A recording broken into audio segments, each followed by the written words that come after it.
Welcome to the deep dive. Today we're really getting into the weeds on the Aryan Brotherhood. Yeah, it's a pretty intense topic. We've got a mix of sources, articles, reports, basically laying out their whole story. Right from the beginning right up to, well, their current influence. And the mission today is simple. Cut through the noise. Get the core understanding, right? Who they are, what drives them, their impact, without getting totally bogged down. Exactly. Your shortcut to being informed. Mm. And here's something to kick us off.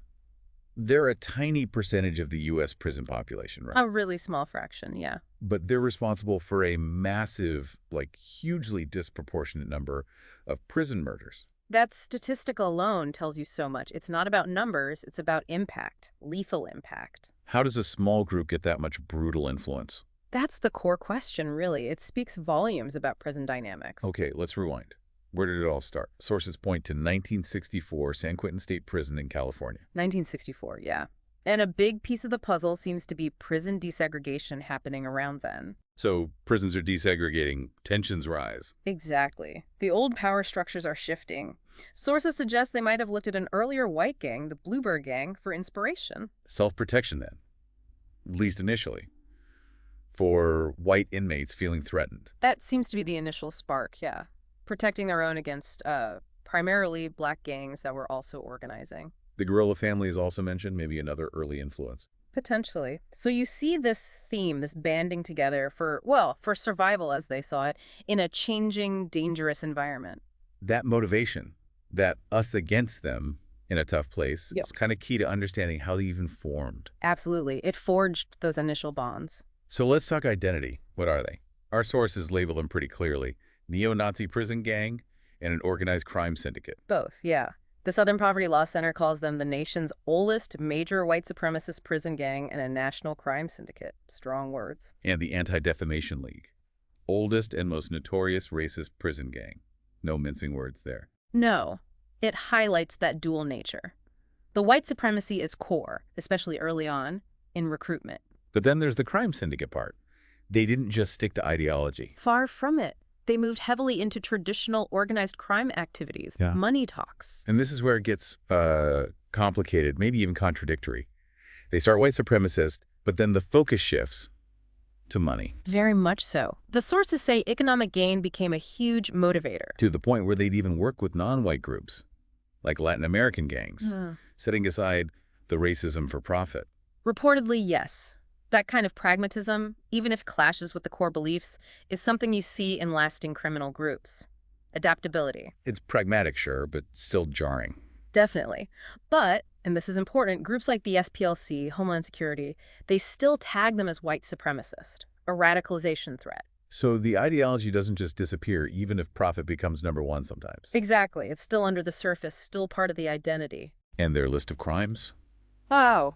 Inside prison, outside prison murder, assault, major drug trafficking, especially meth, it seems. Meth, yeah. But also robbery, gambling, extortion, racketeering, running guns. Inmate prostitution, human trafficking, even dogfighting. It's an incredibly broad and disturbing portfolio. The sheer scope tells you about their organization. Running operations inside a lockdown prison and on the outside.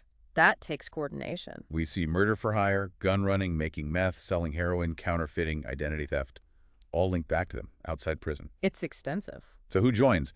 The estimates are around 15,000 to 20,000 members, inside and out. Which is still a relatively small number in the grand scheme, but again, that impact. And it's strictly whites only, right? And you have to have done time. Yeah, that prison experience is basically the entry ticket. Creates that shared background, that bond. You can't just, sign up online. Not exactly an open application process. Not at all. The initiation is famously brutal. Probation, a blood oath for life. And you usually have to commit violence, like serious violence. That's the chilling part. Often, yes.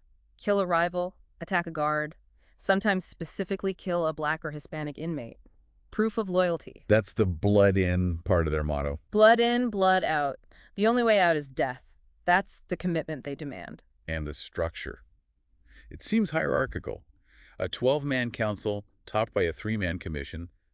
Is that standard? Generally, yeah, that's the model described, but it can vary a bit. Like in Arizona, they use terms like kindred or families. It adapts. And it wasn't always like that. They started differently. Apparently, yeah. More democratic, like one man, one vote early on. But as they grew, expanded their criminal side, that became unwieldy. So they centralized. Makes sense for running, well, a criminal empire. Essential for discipline, coordination, control. Control even extends to money, right? This internal banking system. Mm-hmm. Taxing street-level crime, like a 20% cut flowing up to the commission. That's serious organized crime structure right there.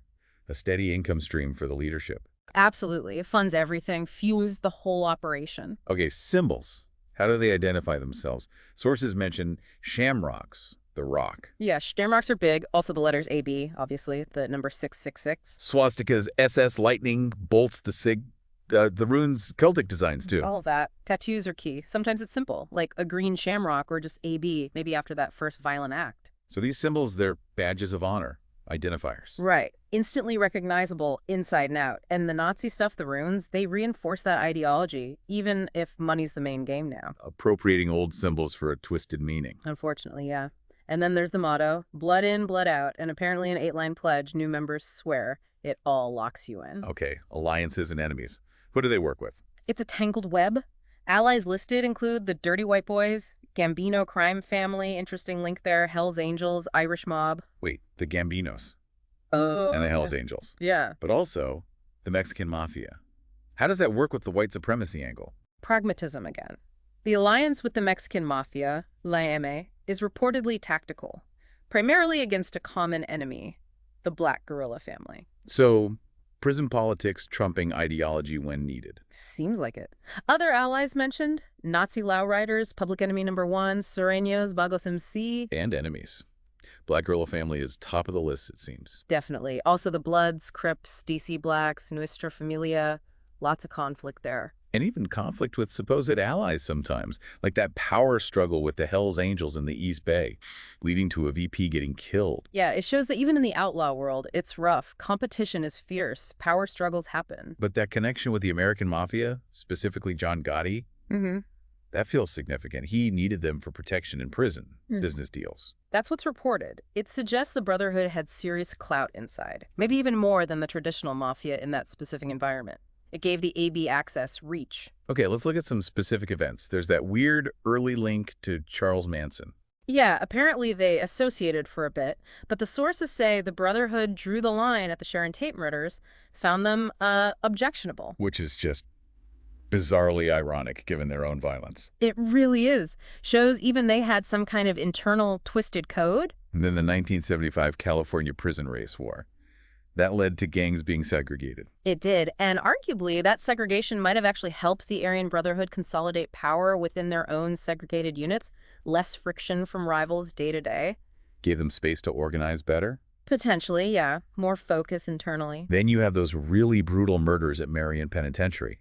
1981, Thomas Silverstein and Clayton Fountain kill a black inmate and his friend. Just senseless violence. And then 1983, the same two murdered 2 correctional officers at Marion, using methods they'd perfected for killing inmates. Horrific. And those murders, especially of the officers, had huge repercussions. The sources say it directly contributed to the rise of supermax prisons.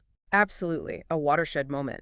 The system decided it needed places like ADX Florence to contain guys like Silverstein. A grim legacy. By the 90s, that shift towards organized crime seems complete. Less focus on just racial stuff, more on power and profit inside. Yeah, they reportedly became incredibly powerful within the prison system then, even, as we mentioned, potentially surpassing the mafia's influence inside the walls. And that story about Gotti needing their help to kill someone who assaulted him, that really paints a picture of the power dynamic in prison. It really does. Shows who held the real power in certain situations behind bars. And the 1993 Lucasville prison riot.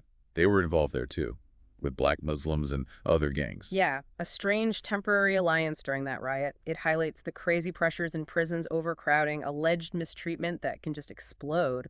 11 days, multiple deaths. A real tragedy. Okay, what about law enforcement pushing back? There was a big RICO Act roundup in late 2002, targeting leaders. Yeah, federal effort hit 29 alleged leaders across the country. But prosecuting them is hard, because so many are already doing life. That's a major challenge. What's another life sentence if you're already never getting out? It limits leverage. Though sometimes they pursue further charges, even the death penalty, for prison crimes. We also see a 2005 raid in Ohio, the Order of the Blood, linked to the AB.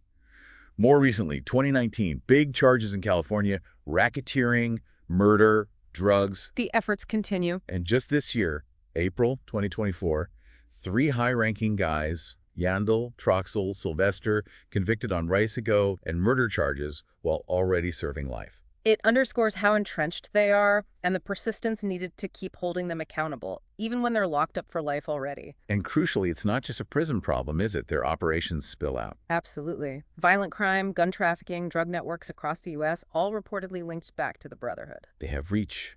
Real reach. A significant reach outside the walls. There was that weird incident during the George Floyd protests, the Umbrella Man suspected of inciting looting, identified as an associate of the Aryan Cowboy Brotherhood. Yeah, that connection was made in reports. It's important to stress he wasn't charged with that incitement. Right, not charged.